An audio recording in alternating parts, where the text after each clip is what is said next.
అందరికీ నమస్కారం. Welcome to our channel Anu's rangoli and cooking. మన ఛానల్ని ఎవరైతే ఫస్ట్ టైం చూస్తున్నారో లైక్ చేయండి, షేర్ చేయండి, కామెంట్ చేయండి, అలాగే సబ్స్క్రైబ్ చేసుకోవటం మాత్రం మర్చిపోవద్దు.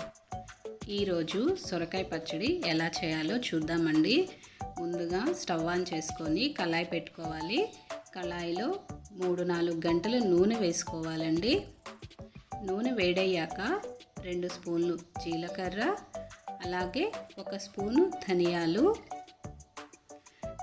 వేసుకున్న తర్వాత ముందుగా మనం సొరకాయని శుభ్రం చేసి కడిగి ముక్కలుగా కట్ చేసుకొని ఈ తాలింపులో వేసుకోవాలండి. అలాగే 2 కానీ 3 కానీ టమాటాలు, బాగా పండిన టమాటా అయితే టేస్ట్ బాగుంటుందండి. ముక్కలుగా కట్ చేసుకొని వేసుకోవాలి.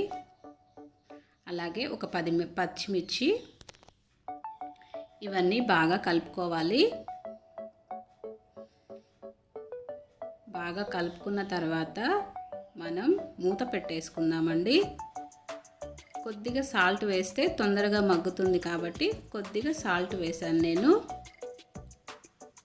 మూత పెట్టుకొని ఒక 5 నిమిషాలు మగ్గనివ్వాలండి. మధ్యలో కలుపుతూ ఉండాలండి, అడుగంటకుండా చూసుకోవాలి.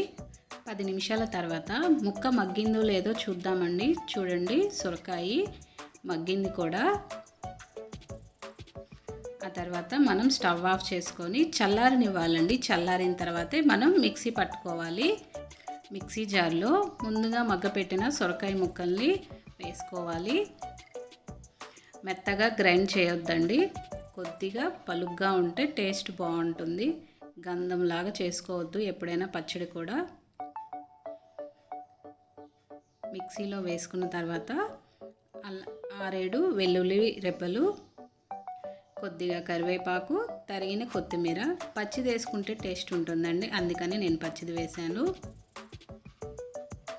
ముందుగా నానబెట్టిన పావుగంట సేపు నానబెట్టిన కొద్దిగా చింతపండు, రుచికి సరిపడా సాల్ట్ అండి. ఆల్రెడీ వేసాం కదా, అందుకని కొంచెం వేసాను నేను. ఒకవేళ సరిపోకపోతే సాల్ట్ కలుపుకోవచ్చండి. చూడండి, మెత్తగా నేను పేస్ట్ చేయలేదు, కొద్దిగా పలుగ్గానే తీసాను. ఆ తర్వాత తాలింపు వేసుకుందామండి. స్టవ్ ఆన్ చేసుకొని కళాయి పెట్టుకోవాలి. తాలింపుకి సరిపడా నూనె వేసుకోవాలి. నూనె వేడయ్యాక తాలింపు గింజలు, అలాగే 1 ఎండుమిర్చి ముక్కలుగా కట్ చేసి వేసుకోవాలి.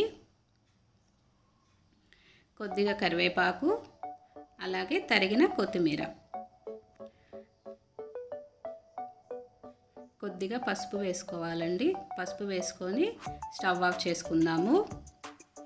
తాలింపు వేగిందండి. ఈ తాలింపుని మనం పచ్చడిలో వేసుకుందాము.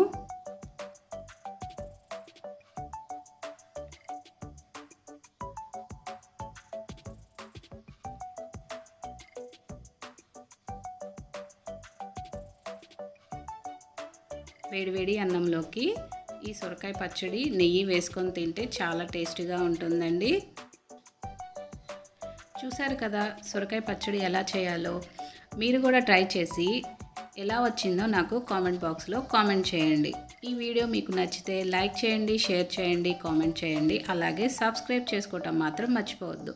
ఇంకో వీడియోలో మళ్ళీ కలుద్దాం. అంతవరకు బాయ్. ఎండ్ స్క్రీన్లో ఉన్న కుకింగ్ వీడియోస్ ఉంటాయండి, అవి చూడండి. నచ్చితే లైక్ చేయండి.